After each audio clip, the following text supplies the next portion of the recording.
ദൈവനാമം മഹത്വപ്പെടുമാറാകട്ടെ. അനുഗ്രഹിക്കപ്പെട്ടതായ നല്ല സമയത്ത് ഈ പ്രോഗ്രാമിൽ പങ്കെടുക്കുന്ന എല്ലാ പ്രിയപ്പെട്ടവർക്കും വേഗം വരുന്ന കർത്താവായ യേശുവിൻ്റെ നാമത്തിൽ സ്നേഹവന്ദനങ്ങളെ അറിയിക്കുകയാണ്.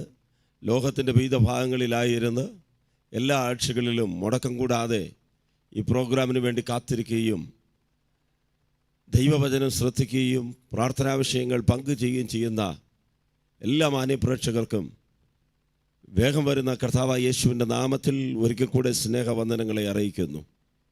പ്രിയമുള്ളവരെ, അനേകരുടെ പ്രാർത്ഥന, അനേകരുടെ കൈത്താങ്ങലുകൾ ഓരോ ആഴ്ചകളിലും മുടക്കം കൂടാതെ ഈ എപ്പിസോഡുകൾ സംരക്ഷണം ചെയ്യുവാൻ സ്വർഗത്തിലെ ദൈവം സഹായിക്കുന്നു. ധാരാളം സാക്ഷികൾ ഓരോ ആഴ്ചകളിലും കേൾക്കുവാനിടയാകുന്നു. അനേകർ ഞങ്ങളെ സന്ദർശിക്കുവാൻ കടന്നു വരുന്നുണ്ട്, പ്രാർത്ഥനാ വിഷയങ്ങൾ പങ്കുവയ്ക്കുന്നുണ്ട്. എല്ലാ പ്രിയപ്പെട്ടവർക്കും കർത്താവിൻ്റെ നാമത്തിൽ നന്ദി ഹൃദയത്തിൻ്റെ ആഴത്തിൽ നിറയ്ക്കുകയാണ്. ദൈവം നമ്മെ സഹായിക്കുമാറാകട്ടെ. ഇന്നും അനുഗ്രഹിക്കപ്പെട്ടതായ ഒരു ചിന്ത ദൈവത്തിൻ്റെ ആത്മാവ് കൈമാറിയിരിക്കുകയാണ്. ദൈവത്തിൻ്റെ വചനത്തിന് മാറ്റമില്ല. ദൈവം തന്നെ വചനമയച്ച് നമ്മെ സൗഖ്യമാക്കും. വചനത്തിന്, യേശുവിന് എന്ത് ശക്തിയുണ്ടോ അതേ ശക്തിയുണ്ട്. ദൈവത്തിൻ്റെ വചനം ഒരിക്കലും വൃഥാവായി മടങ്ങി വരത്തില്ല. തന്നെ അയച്ചവൻ്റെ പ്രവൃത്തികളെ ചെയ്യും. ഈ പകൽക്കാലവും ഈ മാസത്തിൻ്റെ അവസാന ദിവസത്തിലേക്ക് നാം കടന്നു വന്നിരിക്കുമ്പോൾ ദൈവത്തിൻ്റെ പരിശുദ്ധാത്മാവ് വളരെ വ്യക്തമായി ശക്തമായി നമ്മോട് സംസാരിക്കുമാറാകട്ടെ. സങ്കീർത്തനങ്ങളുടെ പുസ്തകം 94 സങ്കീർത്തനം അതിൻ്റെ 9 വാക്യം.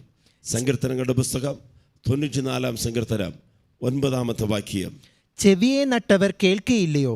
കണ്ണിനെ നിർമ്മിച്ചവർ കാണുകയില്ലയോ? കണ്ണിനെ നിർമ്മിച്ചവൻ കാണുകയില്ലയോ? ചെവിയെ നട്ടവൻ അല്ലെങ്കിൽ ചെവിയെ നിർമ്മിച്ചവനായ ദൈവം കേൾക്കുന്നില്ലയോ? കണ്ണിനെ നിർമ്മിച്ച ദൈവം കാണുകയില്ലയോ എന്നാണ് ഇവിടെ ചോദിക്കുന്നതായ ഒരു ചോദ്യം. അതെ, ഇന്ന് ലോകത്തിൽ പലരും നമ്മെ കാണാൻ മറന്നു പോകുമ്പോൾ, നമ്മെ കണ്ടപാട് നടിക്കാതിരിക്കുമ്പോൾ, നമ്മെ നിർമ്മിച്ചവനായ ദൈവം നമ്മെ കാണുന്നവനാണ്. കർത്താവ് നമ്മെ കാണുന്ന ദൈവം. കാണുന്ന ദൈവത്തെക്കുറിച്ച് ചില ചിന്തകൾ വേഗത്തിൽ പങ്കുവയ്ക്കുവാൻ കർത്താവിൽ ആഗ്രഹിക്കുകയാണ്. അബ്രഹാമിൻ്റെ ദാസിയായ ഹഗാർ അബ്രഹാമിൻ്റെ വീട് വിട്ട് ഇറക്കപ്പെട്ടു. മരുഭൂമിയിൽ അലഞ്ഞു നടക്കുന്നതായ ഒരു ദിവസം അവളുടെ ജീവിതം പ്രതികൂലത്തിൻ്റെ നടുവിലായിരിക്കുന്നു. എവിടെ പോകണം, എന്തു ചെയ്യണം, ആര് സഹായിക്കുമെന്ന് അറിയാതെ ഉടഞ്ഞു നടക്കുന്നതായ ആ അനുഭവത്തിൽ ഉൽപ്പത്തിയുടെ പുസ്തകം 16 അധ്യായം 8 മുതലുള്ളതായ വാക്യങ്ങൾ നാം പരിശോധിച്ചാൽ ആഗാറിൻ്റെ ജീവിതത്തിൽ കഠിന ശോധനയിൽ കൂടെ കടന്നു പോകുമ്പോൾ ദൂതൻ ആഗാറിനോടുകൂടെ സംസാരിക്കുകയാണ്. ഹാഗാരെ ഹാഗാരെ എന്ന് വിളിക്കുന്ന ശബ്ദം ആഗാർ കേൾക്കുവാനിടയായി. ഉൽപ്പത്തിയുടെ പുസ്തകം 16 അധ്യായം 13 വാക്യം നാം വായിച്ചാൽ, എന്നാറേ അവൾ, എന്നെ കാണുന്നവനെ ഞാൻ ഇവിടെയും കണ്ടുവോ എന്ന് പറഞ്ഞ് തന്നോട് അരുളി ചെയ്ത യഹോവയ്ക്ക്, ദൈവമേ, നീ എന്നെ കാണുന്നു എന്ന് പേർ വിളിച്ചു. നീ എന്നെ കാണുന്നു എന്ന പേര് വിളിച്ചു. അതെ, എൽ റോഹേ എന്ന് പറയുന്ന അല്ലെങ്കിൽ എൽ റോഹി എന്ന് പറയുന്ന ഒരു പേര് ഹഗാർ ദൈവത്തിനിടുവാനിടയായി. എന്നെ കാണുന്നവനെ ഞാനും ഇവിടെ കണ്ടിരിക്കുന്നു. പ്രിയമുള്ളവരെ, നമ്മെ കാണുന്ന ഒരു ദൈവമുണ്ട്. നമ്മുടെ സങ്കടങ്ങൾ അറിയുന്നവനായ ദൈവം, നമ്മുടെ വേദനകൾ അറിയുന്നവനായ ദൈവം. ഇന്ന് ആരും കാണുവാൻ കഴിയാതെ നമ്മുടെ ജീവിതത്തിൽ കണ്ണുനീരിൻ്റെ താഴ്വരയിൽ കൂടെ നാം കടന്നു പോകുമെന്നെങ്കിലും അതിനെ മനസ്സിലാക്കുന്ന നല്ലൊരു ദൈവമുണ്ട്. ഒരിക്കൽ സിംഗപ്പൂർ എന്ന് പറയുന്ന ദേശത്ത് സുവിശേഷ വേലയുമായി കടന്നു ചെന്നു. അവിടെ ഒരു ചർച്ചിൽ ദൈവവചനം ശുശ്രൂഷിക്കുകയാണ്. ശുശ്രൂഷയുടെ ആരംഭ കാലഘട്ടമാണ്. ഞാൻ വിചാരിച്ചു, ഈ രാജ്യം സമ്പന്നമായ ഒരു രാജ്യം, ഇവിടെ കടന്നു വരുന്നവരെല്ലാം ധനികരാണ്, അവർക്കൊരു പ്രശ്നവും ഉണ്ടാകത്തില്ല, എന്ത് സംസാരിക്കണമെന്ന് എൻ്റെ മനസ്സിൽ പലവിധമായ ചിന്തകൾ. എന്നാൽ ദൈവവചനം പങ്കുവയ്ക്കുവാൻ കയറിയപ്പോൾ ദൈവത്തിൻ്റെ ആത്മാവിൻ്റെ ഹൃദയത്തിൽ ഒരു കാഴ്ച കാണിച്ചു. ഈ ദേശത്തിൻ്റെ നടുവിൽ ജോലി ചെയ്യുന്ന ഉന്നതനായ ഒരു മനുഷ്യനെക്കുറിച്ച് കാണിച്ചിട്ട് ദൈവം ഒരു വെളിപ്പാട്, ഒരു ദർശന രൂപത്തിൽ കാണിക്കുവാനിടയായി. ഈ സഭയ്ക്കകത്തൊരു വ്യക്തിയുണ്ട്, അദ്ദേഹത്തിന് കരയുവാൻ സ്ഥലമില്ലാതെ, മറ്റുള്ളവരുടെ മുൻപിൽ കരയുവാൻ സ്ഥലമില്ലാത്തതുകൊണ്ട്, സാഹചര്യമില്ലാത്തതുകൊണ്ട് തൻ്റെ വീട്ടിൻ്റെ അകത്ത് ബാത്റൂമിൻ്റെ അകത്ത് പോയി ബാത്റൂമിലെ ടാപ്പ് തുറന്നിട്ടിട്ട് നിലവിളിച്ച് കരയുന്നതായ ഒരു അനുഭവം കാണിക്കുവാനിടയായി. ഈ ദൂത് അവിടെ കൈമാറിയപ്പോൾ അതിൻ്റെ അകത്തിരുന്ന് ഒരു ധനവാനായ മനുഷ്യൻ പൊട്ടിക്കരയുവാനിടയായി. പ്രിയമുള്ളവരെ, മനുഷ്യർക്ക് കാണുവാൻ കഴിയാത്തത് ദൈവത്തിന് കാണുവാൻ കഴിയും. നമ്മുടെ സാഹചര്യം പുറമേ നോക്കിയാൽ ഭംഗിയുള്ളതായി, മനോഹരമുള്ളതായി, ഒരു കുറവുമില്ലാത്തതായി കാണപ്പെടാം. ആഗാറിൻ്റെ ജീവിതം അങ്ങനെ തന്നെയാണ്. അബ്രഹാം എന്ന് പറയുന്ന ധനാൻ്റെ വീട്ടിൽ ഒരു കുറവുമില്ലാത്തൊരു ജീവിതം. എന്നാൽ സാറായി ആഗാറിനെ പീഡിപ്പിക്കുകയാണ്. ഓരോ ദിവസങ്ങളിലും അടിമവേലകൾ, ഞരക്കങ്ങൾ അനുഭവിച്ചുകൊണ്ടിരിക്കുമ്പോൾ ദാസിയെ വിട്ട് അല്ലെങ്കിൽ യജമാഠ്യെ വിട്ട് ഈ ദാസിയായ ഹഗാർ മരുഭൂമിയിലേക്ക് ഓടി നടക്കുകയാണ്. ആ മരുഭൂമിയിൽ വെച്ച്, ബേർശബയുടെ മരുഭൂമിയിൽ വെച്ച് കർത്താവ് ഹഗാറിനെ പേര് ചൊല്ലി വിളിച്ചിട്ട് പറഞ്ഞു, ഞാൻ നിന്നെ അറിയുന്നു, ഞാൻ നിന്നെ കാണുന്നു. പ്രിയപ്പെട്ടവരെ, നമ്മുടെ ജോലിയിൽ, നമ്മുടെ ഭാരത്തിൽ, നമ്മുടെ കഷ്ടതയിൽ, നമ്മുടെ രോഗാവസ്ഥയിൽ മനുഷ്യർ നമ്മെ കാണാതിരിക്കുമ്പോൾ നമ്മെ കാണുന്നവരായ ഒരു ദൈവമുണ്ട്. ആ കർത്താവ് പേര് ചൊല്ലി വിളിച്ച്, ആമേ, നീ തിരിച്ച് നിൻ്റെ യജമാട്ടിയുടെ വീട്ടിലേക്ക് കടന്നുപോയി അവൾക്ക് ദാസിയായി അടങ്ങിയിരിക്കുക എന്ന് പറയുകയാണ്. അതെ, കർത്താവ് നമ്മെ തക്ക സമയത്തിൽ ഉയർത്തേണ്ടതിന് അവൻ്റെ ബലമുള്ള കയ്യിൽ നാം അടങ്ങിയിരിക്കണം എന്നാണ് ദൈവവചനം. എന്നെ കാണുന്നവനെ ഞാനും ഇവിടെ കണ്ടിരിക്കുന്നു. നമ്മെ കാണുന്ന ഒരു നല്ല ദൈവമുണ്ട്. ആരെയാണ് ദൈവം കാണുന്നത്? 2 ദിനവൃത്താന്തങ്ങളുടെ പുസ്തകം 16-ാം അധ്യായം 9-ാം വാക്യത്തിൽ ദൈവവചനം പ്രകാരം പറയുന്നു, യഹോവയുടെ കണ്ണ് തങ്ങൾ ഏകാഗ്രത ചിത്തന്മാരായിരിക്കുന്നവർക്ക് വേണ്ടി തന്നെത്താൻ ബലവാൻ എന്ന് കാണേണ്ടതിന് ഭൂമിയിൽ എല്ലായിടവും ഊടാടിക്കൊണ്ടിരിക്കുന്നു. എന്നെ കേൾക്കുന്ന പ്രിയപ്പെട്ടവരെ, തൻ്റെ കണ്ണ് ഭൂമിയിൽ എല്ലായിടത്തും ഊടാടിക്കൊണ്ടിരിക്കുകയാണ്. നമ്മെ കാണുവാൻ, നമ്മെ അറിയുവാൻ, നമ്മുടെ വിഷയങ്ങൾ പരിഹരിക്കുവാൻ. ആമേൻ. ദൈവത്തിൻ്റെ കണ്ണ് തങ്ങൾ ഏകാഗ്രത ചിത്തന്മാരായിരിക്കുന്നവർക്ക് വേണ്ടി, അതെ, ദൈവത്തിൽ ഭക്തിയുള്ളവർക്ക് വേണ്ടി, ദൈവത്തെ ഭയപ്പെടുന്നവർക്ക് വേണ്ടി, കർത്താവിനെക്കുറിച്ച് ഉത്തമ ഹൃദയമുള്ളവർക്ക് വേണ്ടി ദൈവത്തിൻ്റെ കണ്ണ് ഭൂമി അങ്ങ് മൂടാടി സഞ്ചരിച്ചു കൊണ്ടിരിക്കുന്നു. ദൂരത്തു നിന്ന് നമ്മുടെ നിലവുകളെ ദൈവം അറിയുന്നു. ഞാൻ പ്രസംഗിക്കുന്ന യേശു സർവശക്തനാണ്. ഞാൻ പ്രസംഗിക്കുന്ന യേശു സർവവ്യാപിയാണ്. ഞാൻ പ്രസംഗിക്കുന്ന യേശു ജീവിക്കുന്നവനാണ്. ഞാൻ പ്രസംഗിക്കുന്ന യേശു സകലതും അറിയുവാൻ കഴിയുന്ന ദൈവമാണ്. നമ്മുടെ ഭൂതകാലം ദൈവത്തിനറിയാം, നമ്മുടെ വർത്തമാനകാലം ദൈവത്തിനറിയാം, നമ്മുടെ ഭാവി ദൈവത്തിനറിയാം. ദൈവത്തിന് അസാധ്യമായത് ഒന്നുമില്ല. അതേ പ്രിയപ്പെട്ടവരെ, 139-ാം സങ്കീർത്തനത്തിൽ ഭക്തൻ ഇപ്രകാരം പറയുന്നു, നിന്റെ ദൃഷ്ടിക്ക് മറവായി ഞാൻ എവിടെ പോകും? എവിടെ ഓടിയാലും നിന്റെ കണ്ണ് എന്നെ കാണുന്നു. പാതാളത്തിൽ കിടക്ക വിരിച്ചാൽ അവിടെ നീ എന്നെ കാണുന്നു. ഉസസിൽ സിറക് ധരിച്ച ഒരു പറവ പോലെ പറന്നുയർന്നാൽ അവിടെയും നീ കാണുന്നു. ദൈവത്തിൻ്റെ കണ്ണിന് മറവായി ഞാൻ എവിടെയും പോകുവാൻ കഴിയത്തില്ല. ദൈവം നമ്മെ കാണുന്നു. നമ്മുടെ ജീവിതത്തിൽ ദൈവം എന്തൊക്കെയാണ് കാണുന്നത്? ഒരു 5 കാര്യങ്ങൾ വേഗത്തിൽ ഞാൻ പറഞ്ഞ് പ്രാർത്ഥിക്കുവാൻ ആഗ്രഹിക്കുന്നു. 1 ശമൂവേലിന്റെ പുസ്തകം 1-ാം അധ്യായം 11-ാം വാക്യത്തിൽ ഹന്നയുടെ പ്രാർത്ഥനയാണ്. അവൾ പറഞ്ഞു, അവൾ ഒരു നേർച്ച നേർന്നു. സൈന്യങ്ങളുടെ യഹോവ അടിയന്റെ സങ്കടം നോക്കി. സങ്കടം കാണുന്നവനായ ദൈവം സങ്കടം നോക്കണം. ഹന്നയുടെ ജീവിതത്തിൽ കഠിനമായ അനുഭവത്തിൽ കൂടെ കടന്നു പോവുകയാണ്. മനുഷ്യരാൽ പരിഹരിക്കുവാൻ കഴിയാത്ത വിഷയത്തിൽ കൂടെ പലപ്പോഴും അവളെ വേദനിപ്പിക്കുന്ന നിന്ദയുടെ ശബ്ദം തൻ്റെ ഭവനത്തിൻ്റെ അകത്തു തന്നെ അവൾ കേൾക്കുകയാണ്. ഞരക്കങ്ങൾ കേൾക്കുന്നു.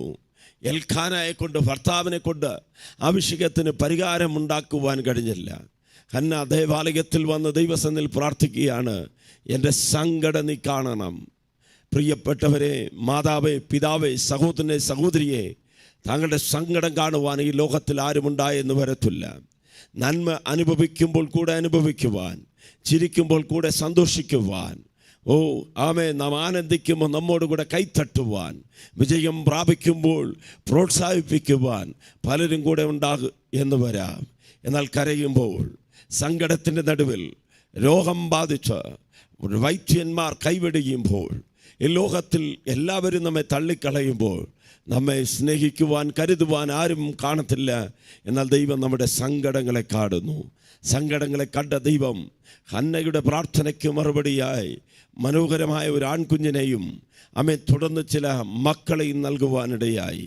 2-ാം അധ്യായം 21-ാം വാക്യം നാം വായിക്കുമ്പോൾ, യഹോവ ഹന്നയെ കടാക്ഷിച്ചു. യഹോവ ആ കരഞ്ഞ സങ്കടപ്പെട്ട ഹന്നയെ കടാക്ഷിച്ചു. അവൾ ഗർഭം ധരിച്ചു 3 പുത്രന്മാരെയും 3 പുത്രന്മാരെയും 2 പുത്രിമാരെയും പ്രസവിച്ചു. 2 പുത്രിമാരെയും പ്രസവിച്ചു. എന്നെ കേൾക്കുന്ന ദൈവമക്കളോട് പറയട്ടെ, നമ്മുടെ സങ്കടം ദൈവം അറിയുന്നു. സങ്കടം കണ്ടിട്ട് പോകുക മാത്രമല്ല, അതിന് പരിഹാരം വരുത്തുകയും തലമുറകളെ നൽകുകയും ചെയ്യുന്നു. ഈ പകൽക്കാലം തലമുറകൾക്ക് വേണ്ടി കാത്തിരിക്കുന്ന ആരെങ്കിലും ഈ സന്ദേശം കേൾക്കുന്നുണ്ടെങ്കിൽ, അടുത്ത വർഷം ഒരു പൈതലിനെ, ഒരു കുഞ്ഞിനെ അണച്ചുകൊണ്ടിരിക്കുവാൻ തക്കവണ്ണം ദൈവം സഹായിക്കുമാറാകട്ടെ. പ്രവചനാത്മാവിൽ ദൈവത്തിൻ്റെ ദൂത് കൈമാറുകയാണ്. മനുഷ്യർക്ക് കാണുവാൻ കഴിയാത്ത സങ്കടങ്ങൾ, കയ്പിൻ്റെ അനുഭവങ്ങൾ ദൈവം കാണുന്നു. ദൈവം താങ്കളെ വിടുവയ്ക്കും. അത്ഭുതമായ ഒരു വിടുതൽ ദൈവത്തിന് തരുവാൻ കഴിയും. ദൈവം നമ്മുടെ സങ്കടങ്ങളെ കാണുന്നു. രണ്ടാമത്, നമ്മുടെ പീഡനങ്ങളെ, നമ്മുടെ കഷ്ടതകളെ, നമ്മുടെ വേദനകളെ, ഈ ലോകത്തിൽ അനുഭവിക്കുന്നതായ കഠിനമായ പീഡകളെ ദൈവം കാണുകയാണ്.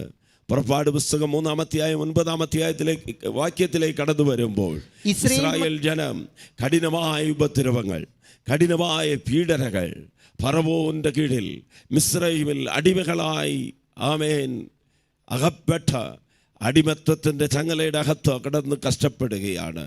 3:9 പ്രകാരം പറയുന്നു, ഇസ്രായേൽ മക്കളുടെ നിലവിളി, ഇസ്രായേൽ മക്കളുടെ നിലവിളി എന്റെ അടുക്കൽ എത്തിയിരിക്കുന്നു, എന്റെ അടുക്കൽ എത്തിയിരിക്കുന്നു. മിസ്രയീമ്യർ അവരെ ഞെരുക്കുന്ന ഞെരുക്കവും ഞാൻ കണ്ടിരിക്കുന്നു. മിസ്രയീമ്യർ അവരെ ഞെരുക്കുന്ന ഞെരുക്കം ഞാൻ കണ്ടിരിക്കുന്നു. അതേ പ്രിയപ്പെട്ടവരെ, ഈ ലോകത്തിൽ മനുഷ്യൻ കാണുവാൻ കഴിയാത്തത് ദൈവം കാണുന്നു. നാം ദൈവത്തിൻ്റെ കണ്ണിൻ്റെ മണികളാണ്. ആ കണ്ണിൻ്റെ കൺമണികളായിരിക്കുന്ന നമുക്കെതിരെ വരുന്ന പീഡനങ്ങളെ ദൈവത്തിന് സഹിക്കുവാൻ കഴിയത്തില്ല. 1-ാം നൂറ്റാണ്ടിൽ സഭയെ പീഡിപ്പിക്കുവാൻ സൗൽ എന്ന് പറയുന്ന യൗവനക്കാരൻ പുറപ്പെട്ടു.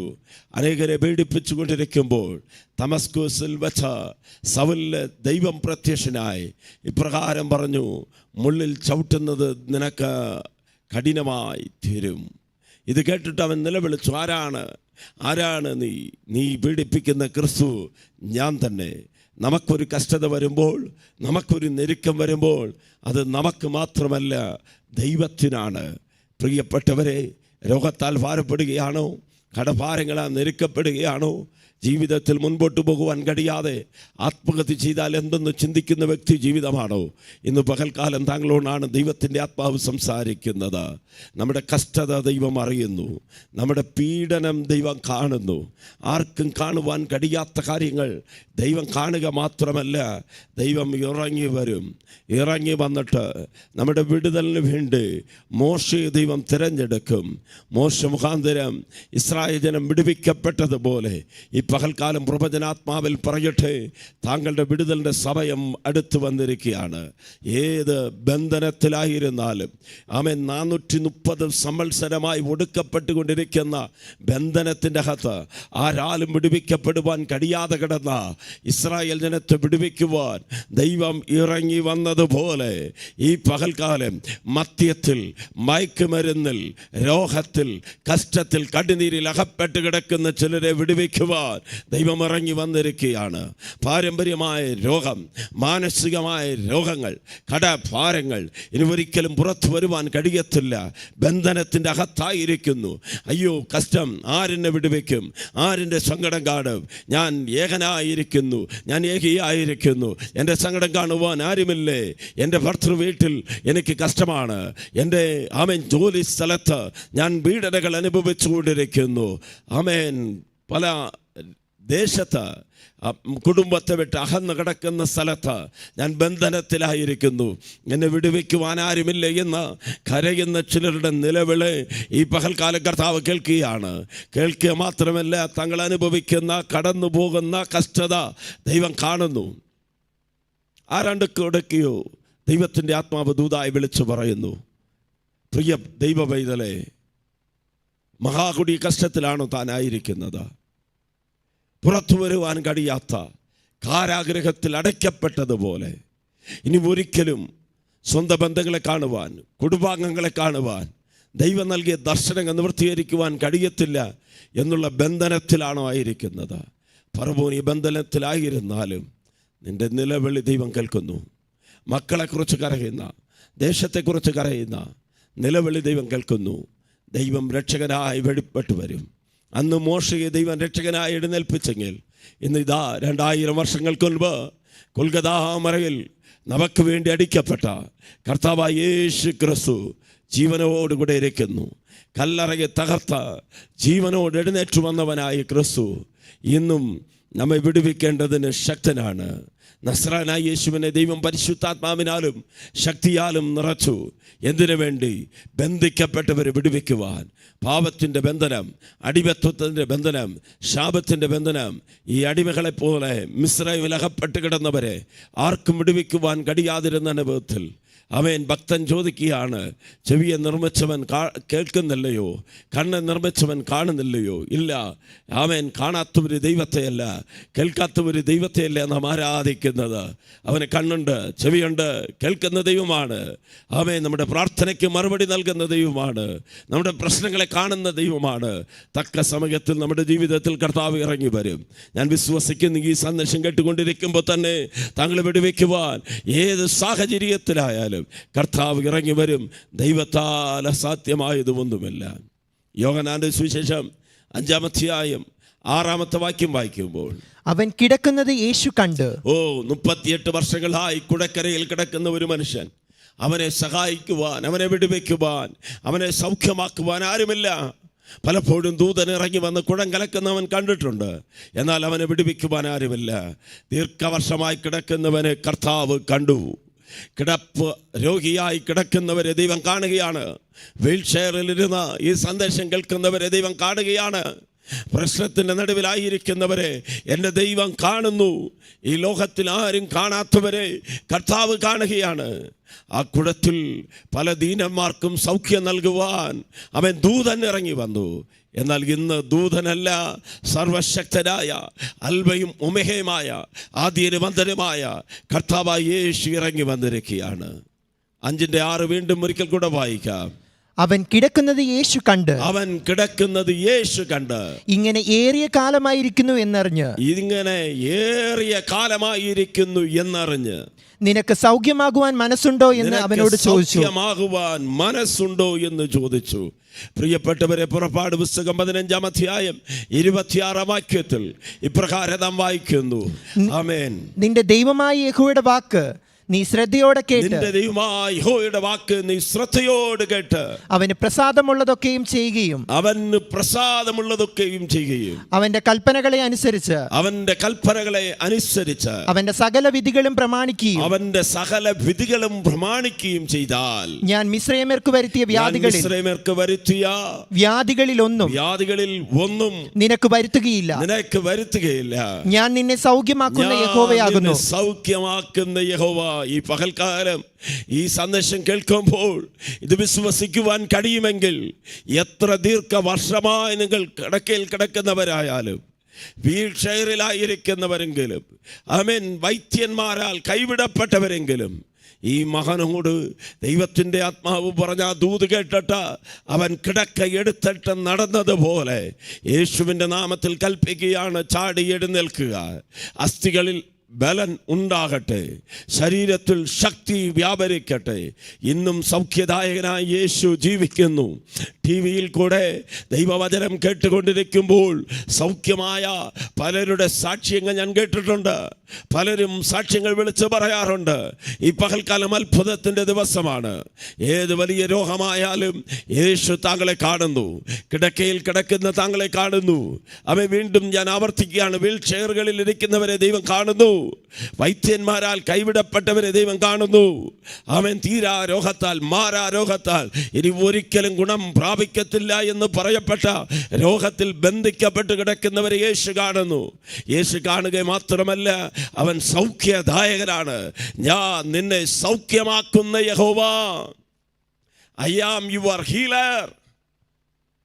ഞാൻ നിന്റെ പരിഹാരിയായ കർത്താവ്. മിസ്രൈമ്യർക്ക് വരുത്തിയ ഒരു രോഗവും ഞാൻ നിനക്ക് വരുത്തത്തില്ല. പ്രിയപ്പെട്ടവർ, ഈ സന്ദേശം പറഞ്ഞുകൊണ്ടിരിക്കുമ്പോൾ അക്കാൽവരി ക്രൂസിലേക്കൊന്ന് നോക്കാമോ? അക്കാൽവരി ക്രൂസിൽ 3 ആണികളിൽ 5 മുറിവുകളേറ്റവനായി, ശരീരമാകമാനം മുറിക്കപ്പെട്ടവനായി, നമുക്ക് വേണ്ടി അടിക്കപ്പെട്ട, സകല പീഡനതകളും കഷ്ടതകളും അനുഭവിച്ച യേശുവിനെ ഒന്ന് നോക്കാമോ? അവൻ്റെ അടിപ്പിണരുകളാ നമുക്ക് സൗഖ്യമാണ്. എന്തിന് യേശു അടിക്കപ്പെട്ടു? യേശുവിൻ്റെ ശരീരം എന്തുകൊണ്ട് തകർക്കപ്പെട്ടു? നമുക്ക് സൗഖ്യം വരുത്തുവാൻ.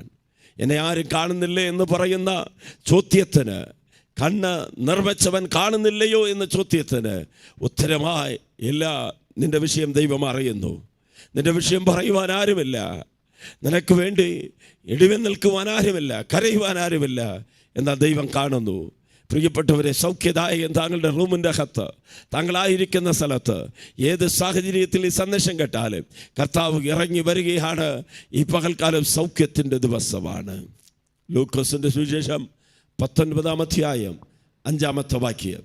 അവൻ ആ സ്ഥലത്ത് എത്തിയപ്പോൾ മേലോട്ട് നോക്കി, സക്കായിയെ, വേഗം ഇറങ്ങി വാ, ഞാൻ ഇന്ന് നിന്റെ വീട്ടിൽ പാർക്കേണ്ടതാകുന്നു എന്ന് അവനോട് പറഞ്ഞു. ആമേൻ. 5-ാമതായി, ഒരു മനുഷ്യൻ്റെ ഹൃദയത്തിലെ ആഗ്രഹം ദൈവം അറിയുന്നു. 1-ാമതായി, കഷ്ടത ദൈവം കണ്ടു. 2-ാമതായി, പീഡനങ്ങളെ ദൈവം കണ്ടു. 3-ാമതായി, രോഗത്തെ ദൈവം കണ്ടു.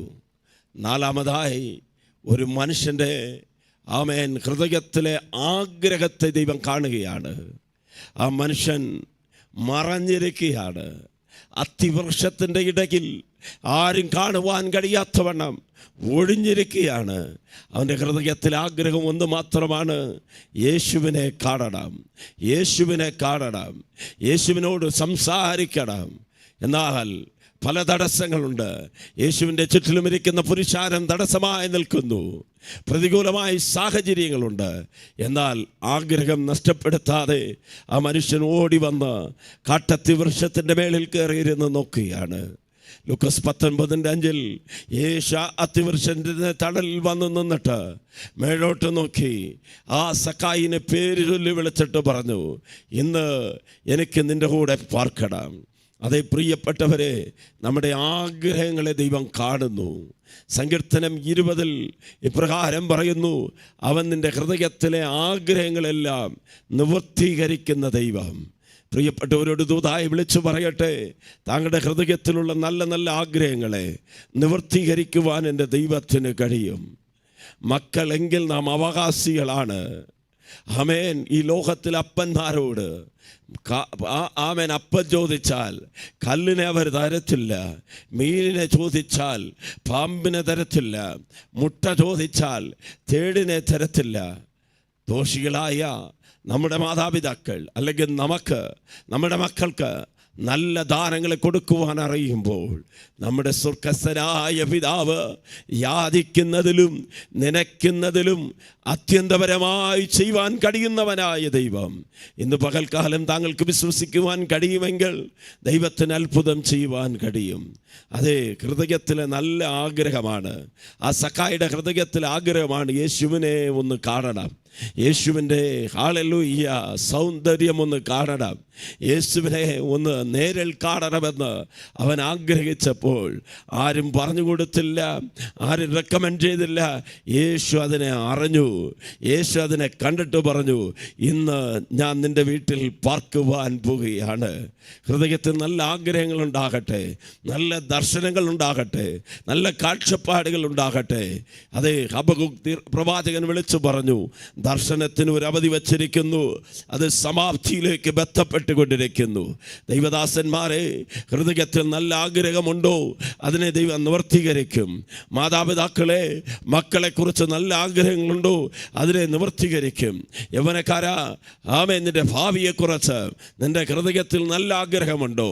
യെശയ്യാ പ്രവാചകൻ വിളിച്ചു പറഞ്ഞ 55:8 നിന്റെ വിചാരങ്ങളല്ല ദൈവത്തിൻ്റെ വിചാരങ്ങൾ, നിന്റെ വഴികളല്ല ദൈവത്തിൻ്റെ വഴികൾ.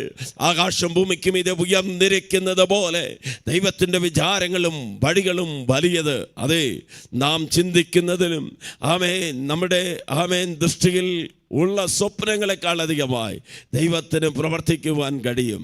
നമ്മെ അറിയുന്നവനായ ദൈവം, നമ്മെ കാണുന്നവനായ ദൈവം നമ്മുടെ വിഷയങ്ങളെ കാണുന്നു. അതെ, നമ്മുടെ ഹല്ലേലൂയ കണ്ണുനീർ ദൈവം കാണുന്നു, നമ്മുടെ പീഡനങ്ങളെ ദൈവം കാണുന്നു, നമ്മുടെ ബലഹീനങ്ങളെ, രോഗങ്ങളെ ദൈവം കാണുന്നു, നമ്മുടെ നല്ല ആഗ്രഹങ്ങളെ ദൈവം കാണുന്നു. അവസാനമായി ദൈവം നാമത്തിന് വേണ്ടി നാം ചെയ്യുന്ന പ്രവർത്തികൾ, അധ്വാനങ്ങൾ, ദൈവത്തിൻ്റെ വേല, ഇത് മനുഷ്യർ കാണത്തില്ല, എന്നാൽ ദൈവം കാണുന്നു. രഹസ്യമായി പ്രാർത്ഥിക്കുന്നത് ദൈവം കാണുന്നു. രഹസ്യമായി ദൈവത്തിൻ്റെ വേലയ്ക്ക് വേണ്ടി വിതയ്ക്കുന്നത് ദൈവം കാണുന്നു. ദൈവദാസന്മാർക്ക് കൈത്താങ്ങൽ കൊടുക്കുന്നത്, ദൈവദാസന്മാരെ പ്രാർത്ഥനയിൽ സഹായിക്കുന്നത് ദൈവം കാണുന്നു. ദൈവം തക്ക സമയത്തിൽ പ്രവർത്തിക്കും. സഖറിയാ പ്രവാചകന്റെ പുസ്തകം 4-ാം അധ്യായം 10-ാം വാക്യം. അല്പകാര്യങ്ങളുടെ ദിവസത്തെ ആർ തുച്ഛീകരിക്കുന്നു? സർവഭൂമിയിലും ഊടാടി ചെല്ലുന്ന യഹോവയുടെ ഈ 7 കണ്ണ് സെരുബാബേലിന്റെ കയ്യിലുള്ള തൂക്കുകട്ട കണ്ടു. പ്രിയപ്പെട്ടവരെ, സെരുബാബേൽ ചെയ്യുന്ന പണി എന്താ? ദൈവത്തിന്റെ ആലയം പണിതുകൊണ്ടിരിക്കുകയാണ്. 7 എന്ന് പറയുന്നത് അത് 7 എന്ന ഒരു സംഖ്യയല്ല. ഭൂമി സകലതും കാണുന്ന ദൈവത്തിന്റെ കണ്ണാണ്. ദൈവത്തിന്റെ ദൃഷ്ടിക്ക് മറവായി ഒന്നുമില്ല. ആമേൻ, ഹല്ലേലൂയ. തകർക്കപ്പെട്ട ആലയം വീണ്ടും പണിതുകൊണ്ടിരിക്കുന്ന സെരുബാബേൽ തനിച്ചു നിന്ന് ആ ദൈവത്തിന്റെ പണി ചെയ്തേച്ചിരിക്കുമ്പോൾ ദൈവത്തിന്റെ പ്രവാചകനായി സഖറിയാവിനെ അയച്ചിട്ട് കർത്താവ് വിളിച്ചു പറഞ്ഞു, ഇല്ല, ഭയപ്പെടേണ്ട. ആമേൻ, നിന്റെ കയ്യിൽ ഈ വേല ആരംഭിക്കപ്പെട്ടിരിക്കുന്നു. നീ ചെയ്യുന്ന വേലയെ പൂർത്തീകരിക്കുവാൻ ദൈവം സർവശക്തനാണ്. സൈന്യത്താലുമല്ല, ശക്തിയാലുമല്ല, ദൈവത്തിൻ്റെ ആത്മാവിനാലത്രേ. അതുകൊണ്ട് എഴുന്നേറ്റ് പണിയുക. കർത്താവിൻ്റെ കണ്ണ് നിന്റെ മേൽ ദൃഷ്ടി വച്ചിരിക്കുന്നു. അതെ, പല പണികളും ആരംഭിച്ചിട്ട് പൂർത്തീകരിക്കപ്പെടുവാൻ കഴിയാതെ പകുതിയിൽ നിൽക്കുകയാണോ, തടസ്സപ്പെട്ട് കിടക്കുകയാണോ, പൂർത്തീകരണം കാണുവാൻ കഴിയാതെ വണ്ണം പോരാട്ടങ്ങളും വെല്ലുവിളികളുമുണ്ടോ? പ്രിയപ്പെട്ടവരെ, ഈ പണിയെ ദൈവം കാണുന്നു, ശുശ്രൂഷയെ ദൈവം കാണുന്നു. കുടുംബജീവിതത്തിൽ പ്രശ്നങ്ങളെ അഭിഹരിക്കുന്ന വ്യക്തിയാണോ? കുടുംബജീവിതം പകുതിയിൽ വെച്ച പിരിഞ്ഞു പോകുമോ, തകർന്നു പോകുമോ എന്നുള്ള ചിന്തയിലാണോ? ഇല്ല പ്രിയപ്പെട്ടവരെ, തകർന്നു പോകത്തില്ല. കാണുന്നവനായ ദൈവമുണ്ട്. നമ്മുടെ ജീവിതം എന്ന യാത്ര ആരംഭിക്കപ്പെട്ടു, മുൻപോട്ട് പോയിക്കൊണ്ടിരിക്കുകയാണ്. പ്രതികൂലങ്ങളുണ്ടോ? ഭാരപ്പെടേണ്ട. കർത്താവ് വിശ്വസ്തനാണ്. ദൈവം വഴി നടത്തും. അവൻ്റെ കണ്ണ് നമ്മേൽ പതിഞ്ഞാൽ ആർക്കും തടയുവാൻ കഴിയാത്തവണ്ണം തുറക്കുന്നവനായ ദൈവം, ആർക്കും തുറക്കുവാൻ കഴിയാത്തവണ്ണം അടയ്ക്കുന്നവനായ ദൈവം, സകല പ്രതികൂലങ്ങളെയും തകർത്തുകൊണ്ട് നമുക്കെതിരായി എഴുന്നേൽക്കുന്ന വാഴ്ചകളെയും അധികാരങ്ങളെയും വെല്ലുവിളികളെയും തകർത്തുകൊണ്ട് നമ്മിൽ ആരംഭിച്ച നല്ല വേല അത് പൂർത്തീകരിക്കുവാൻ ദൈവം സർവശക്തൻ. ആരോടൊക്കെ ദൈവത്തിൻ്റെ ആത്മാവ് ശക്തമായി വിളിച്ചു പറഞ്ഞു, തങ്ങളിലൂടെ ആരംഭിച്ച ദൈവത്തിൻ്റെ ശുശ്രൂഷ, തങ്ങളുടെ കുടുംബത്തിലൂടെ ആരംഭിച്ചതായി ദൈവത്തിൻ്റെ പദ്ധതികൾ, ദൈവത്തിൻ്റെ വേലകൾ പകുതിയിൽ വെച്ച് മുടങ്ങി പോകത്തില്ല. ഭൂമി എങ്ങും ഊടാടി സഞ്ചരിക്കുന്ന യഹോവയുടെ 7 കണ്ണുകളും അതിൻ്റെ മേൽ പതിഞ്ഞിരിക്കുന്നു. ദൈവം പൂർത്തീകരിക്കും. എന്നെ ദൈവം കാണുന്നുണ്ടോ? എൻ്റെ വിഷയം ദൈവം അറിയുന്നുണ്ടോ? എനിക്ക് ഈ സങ്കടം മാറുന്നില്ല, ഈ കിടക്കുന്ന രോഗാനുഭവവും മാറുന്നില്ല, ഈ പീഡനങ്ങൾ മാറുന്നില്ല, ഈ കഠിനമായ അനുഭവങ്ങൾക്ക് മാറ്റമില്ല.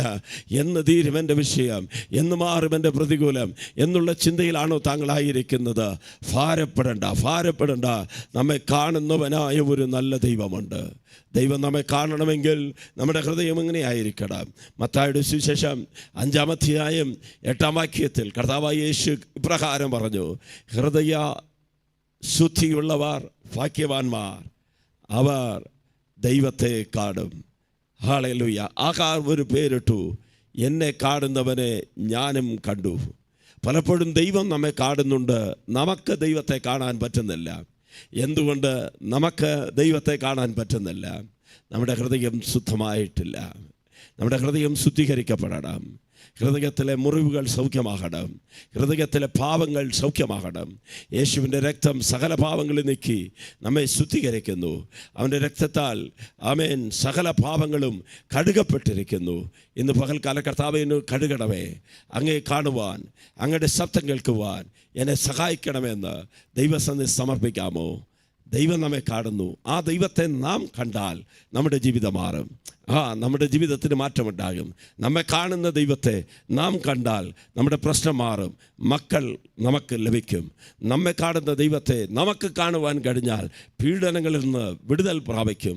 നമ്മെ കാണുന്ന ദൈവത്തെ നമുക്ക് കാണുവാൻ കഴിഞ്ഞാൽ നമ്മുടെ രോഗം ബലഹീനതകൾക്ക് മാറ്റമുണ്ടാകും.